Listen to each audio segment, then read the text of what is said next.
Please take this. Thank you sir.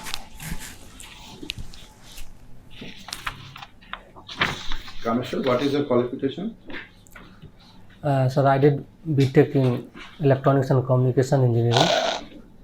What is the meaning of engineer? Sir person having technical knowledge regarding some specific fields. So,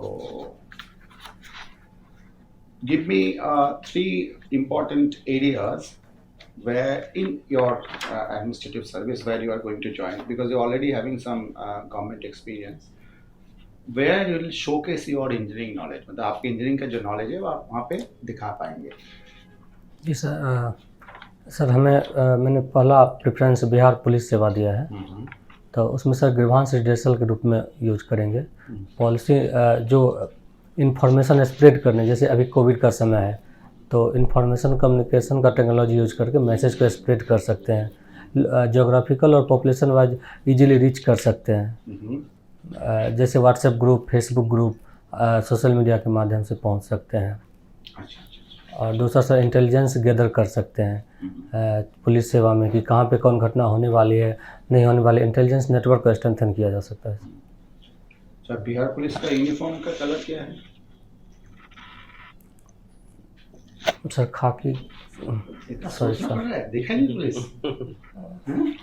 खाकी क्यों होता है? इसका reason है sir easily recognised हो जाता है।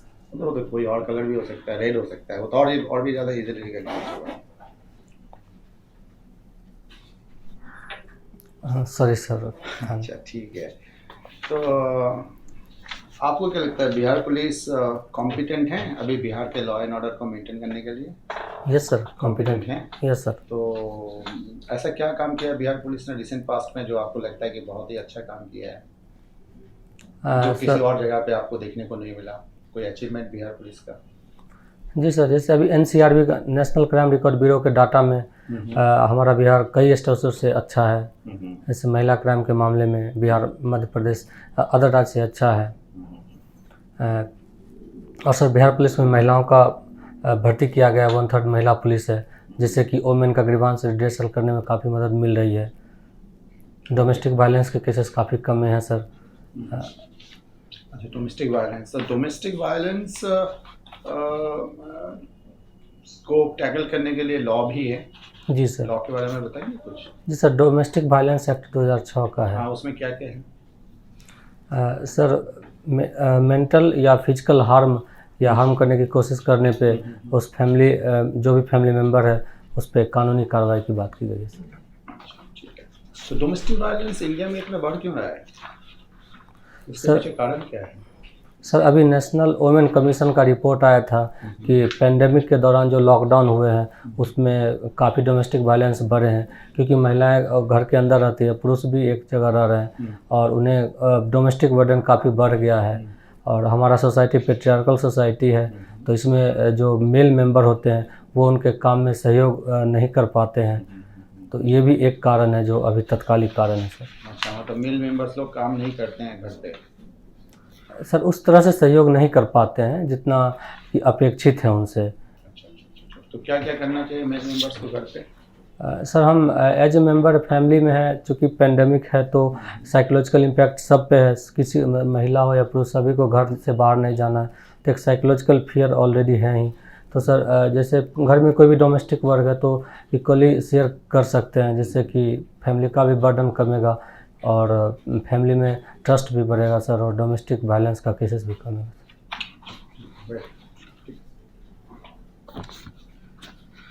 कमेश्वर, मुझे ये बताइए कि भाषा का क्या योगदान होता है आपके व्यक्तित्व के निखारने के लिए?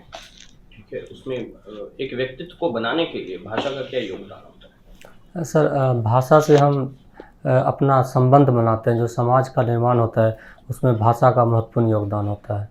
और भाषा से हम सर अपने संस्कृति, जो हमारा पिछला, जो हमारे पूर्वज रहे उनके बारे में जान पाते हैं।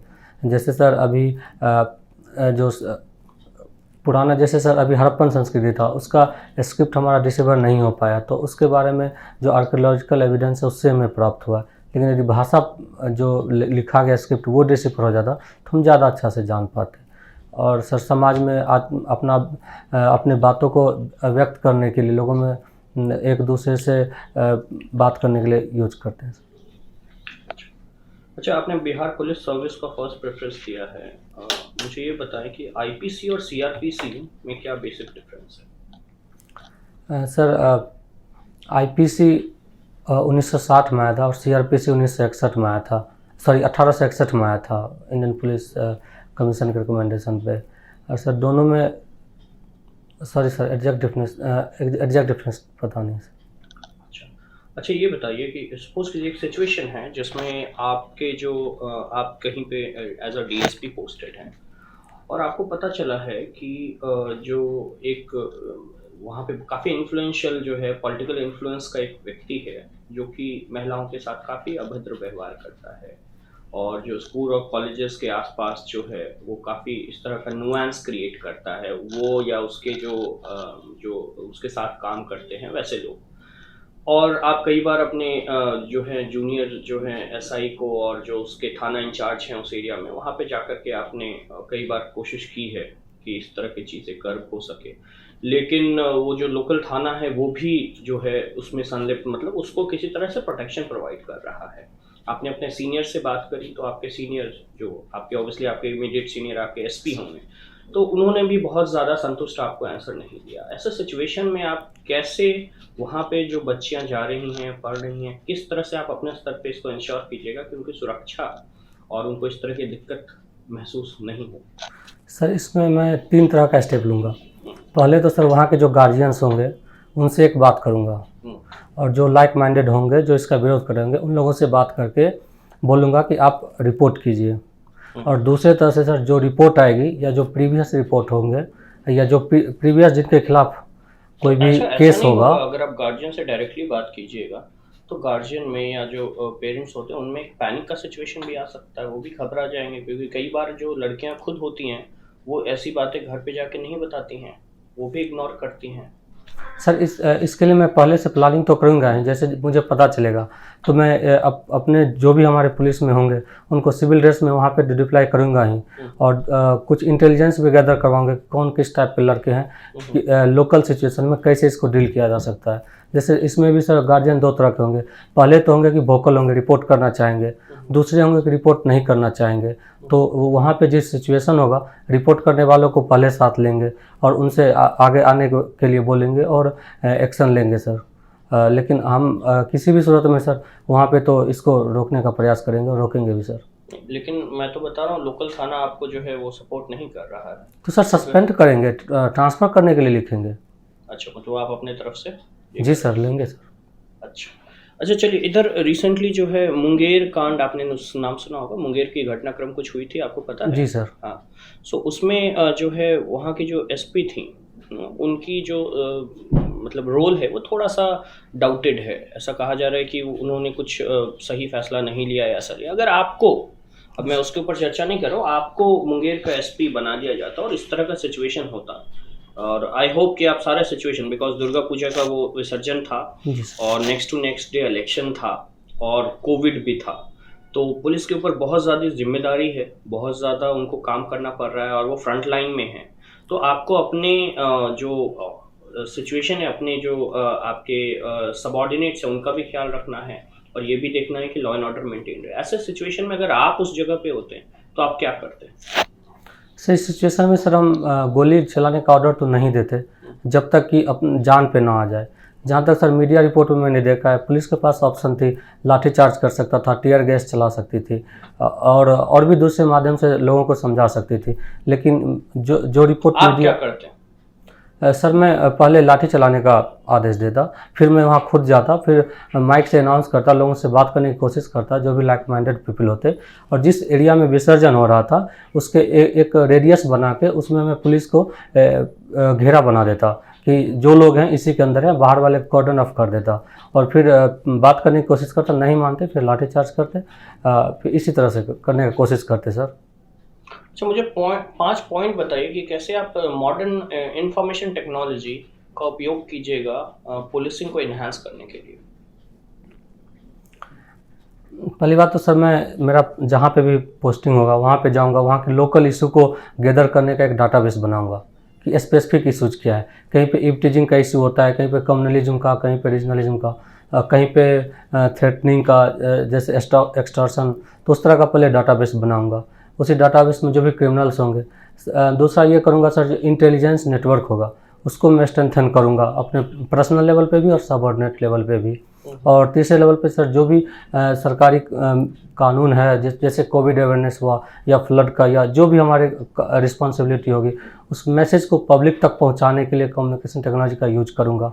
फोर्थ में सर जो भी ग्रीवांस रिड्रेसल होगा वो डायरेक्ट कनेक्ट करने की कोशिश करूंगा। और फिफ्थ में सर जो हमारे सबऑर्डिनेट होंगे उनको मॉनिटर करने का भी कोशिश करेंगे।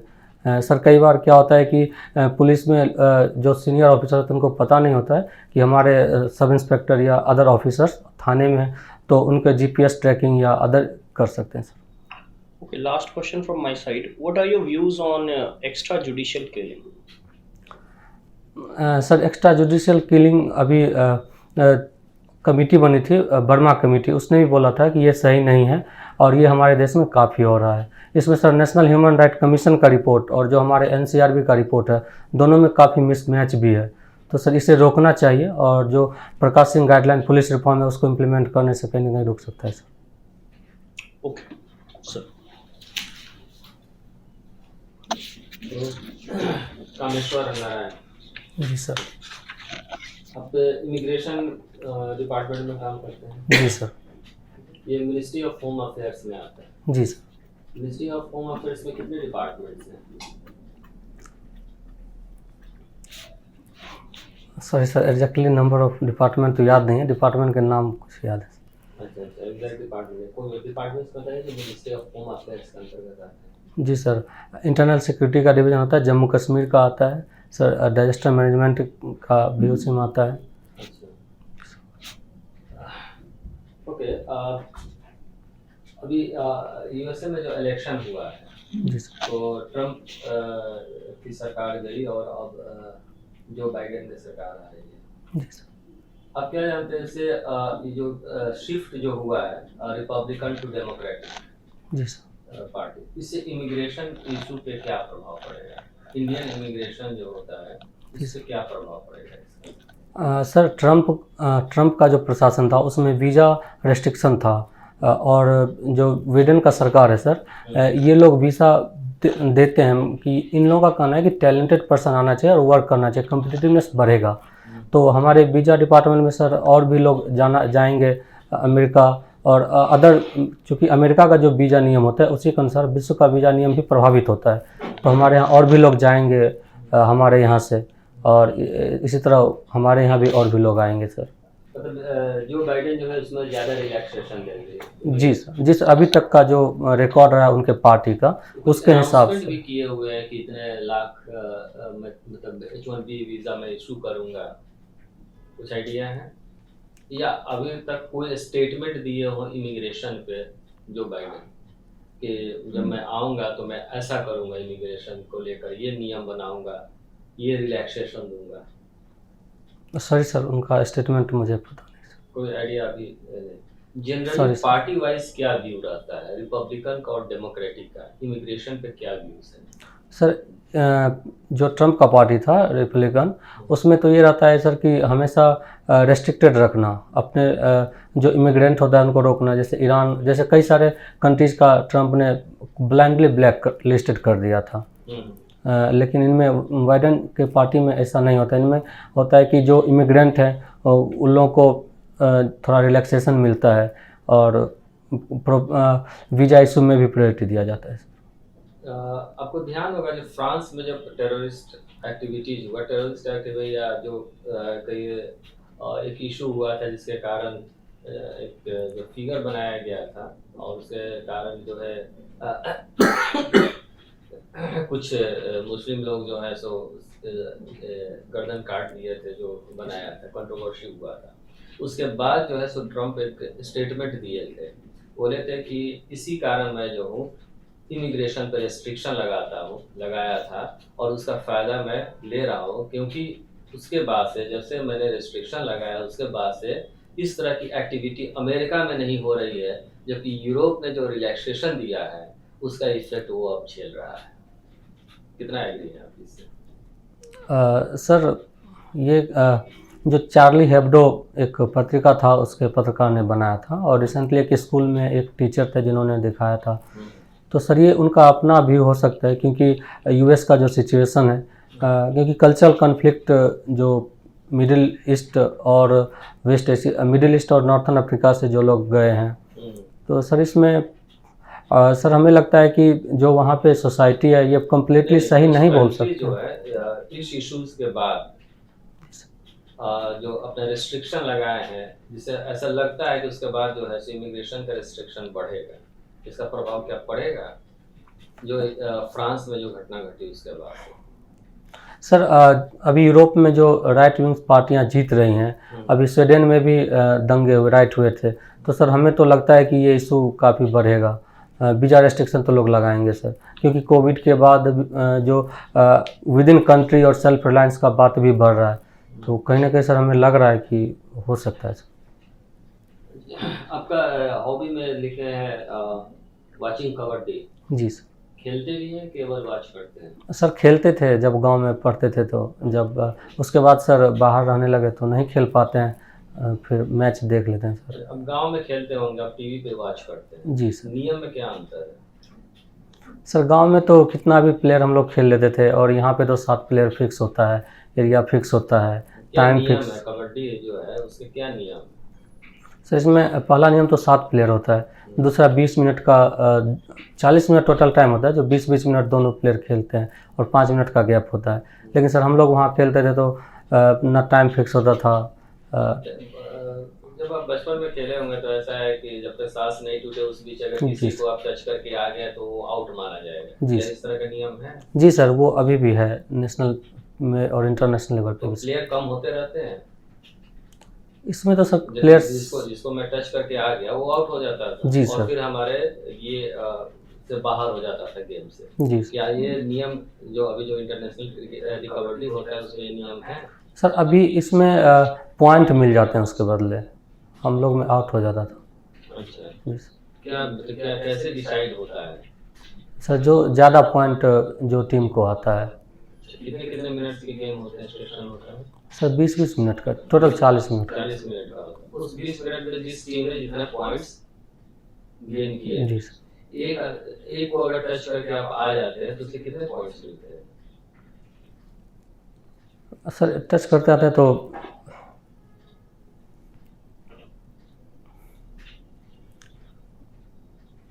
सॉरी सर मैं थोड़ा कंफ्यूज हो रहा हूँ सर। प्रो कबड्डी लीग जो हुआ था उसमें विनर कौन था पिछली बार जो हुआ था? सर पटना पायरेट हुआ था। पटना पायरेट्स हुआ था।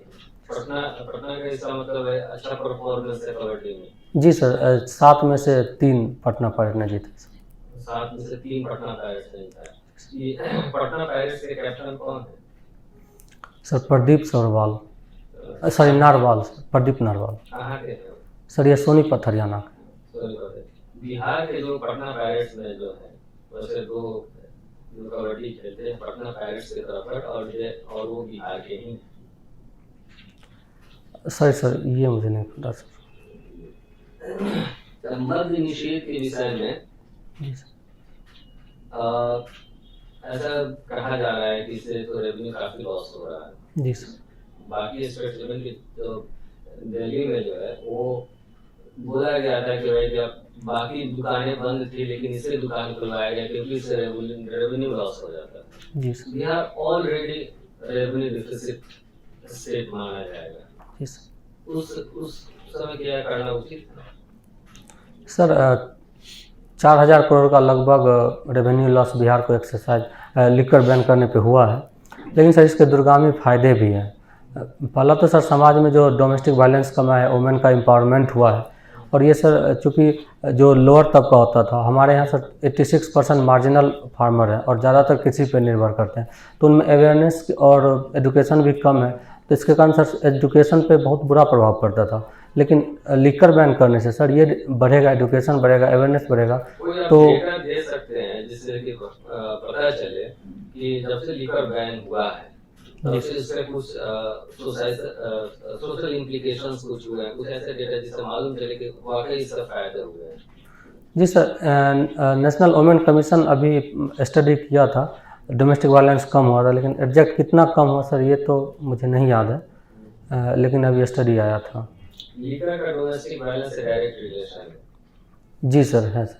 ये केवल बिहार में या बाकी जगह पे? सर और भी जगह है वहाँ तो मैंने नहीं किया। सर। बिहार में पहले कम जगह दुकानें थी, लेकिन फिर उसके कुछ दिनों के बाद हर पंचायत में 2 दुकानें खोल दी गई। इसको रेगुलेट करना ज़्यादा अच्छा नहीं था, बाज़ाब्ते से बैन करना। सर दोनों उपाय, अब चूँकि बैन करने पे जो समय था वो काफ़ी बीत गया है, तो अभी कभी कभी का न्यूज़पेपर में सर काफ़ी लिकर माफिया इन लोगों का न्यूज़ देखा जाता है, तो सर अभी सरकार को रेगुलेट करने के बारे में सोचना चाहिए सर। कामेश्वर जी, कबड्डी पहले आप खेलते थे, अभी आप देखते हैं। जी। कबड्डी का कैरेक्टर बिल्डिंग में क्या रोल है? सर ये टीम वर्क में काम करता है सर, कोलैबोरेशन में एक दूसरे के साथ। और जी सर, और फिजिकल हेल्थ पे भी तो अच्छा, हेल्थ के लिए सर अच्छा है। और ये एक इंडियन गेम है, जी सर, इंडिजिनस गेम है, साउथ एशिया का। जी सर। ठीक है। जी सर।